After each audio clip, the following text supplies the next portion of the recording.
জাহ্নৱী চাংমাই বৰ্তমান গুৱাহাটী বি বৰুৱা হস্পিটেলৰ চিকিৎসাধীন হৈছে। তেওঁ সদায় দেখি থকা আমাৰ বেয়া লাগিছে।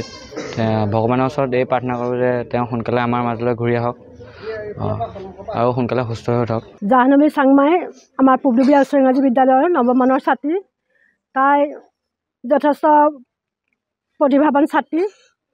আমি নতুন বৰ্ষৰ আৰম্ভণিতে গম পাইছোঁ যে তাই অকণমান পেটৰ কিবা অসুখত ভুগিছিল। সাধাৰণ ৰোগ বুলি আমি ভাবি আছিলোঁ। পিছত গম পাইছোঁগৈ যে তেওঁ অকণমান দুৰাৰোগ্য ৰোগতেই ভুগিছে। বৰ্তমান তেওঁ বি বৰুৱা হস্পিটেলত চিকিৎসাধীন হৈ আছে। আৰু তেওঁৰ ৰোগটোৰ কাৰণে এনেকুৱা হৈছে যে অকণ ব্যয়বহুল হয়।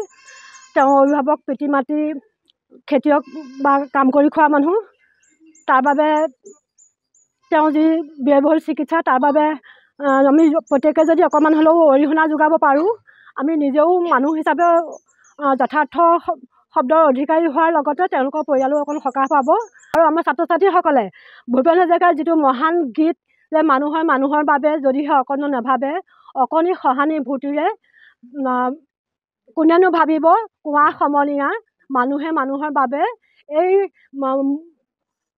বহু মূল্যৱান বাক্য শাৰী সাৰোগত কৰি আমাৰ ছাত্ৰ ছাত্ৰীসকলে তেওঁলোকৰ যি বাইদেউ, যি সহপাঠী, যি ভণ্টি, সকলোৱে যাতে তেওঁৰ কাৰণে অকণমান সহায় হাত আগবঢ়াবলৈ অহাত মই বিদ্যালয় প্ৰধান হিচাপে নথৈ আনন্দিত হৈছোঁ। মই কিন্তু কি ক'ম, মোৰ ছোৱালীজনীৰ কাৰণে ছাত্ৰ ছাত্ৰীসকলে যিখিনি সহায় কৰিছে তালৈকে মোক অশেষ ধন্যবাদ। চবেই যেন প্ৰাৰ্থনা কৰে মোৰ ছোৱালীজনী সোনকালে ভাল হওক। তাই গুৱাহাটী হস্পিটেলত আছে, বি বৰুৱা।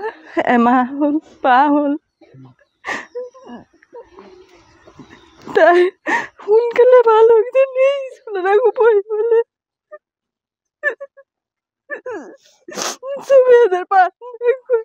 পূবদুবীয়া উচ্চ ইংৰাজী বিদ্যালয়ৰ নৱম শ্ৰেণীৰ ছাত্ৰী জাহ্নৱী চাংমাই বৰ্তমান এক দুৰাৰোগ্য ৰোগত আক্ৰান্ত হৈ গুৱাহাটীস্থিত বি বৰুৱা কৰ্কট ৰোগ নিৰাময় চিকিৎসালয়ত ভৰ্তি হৈ আছে।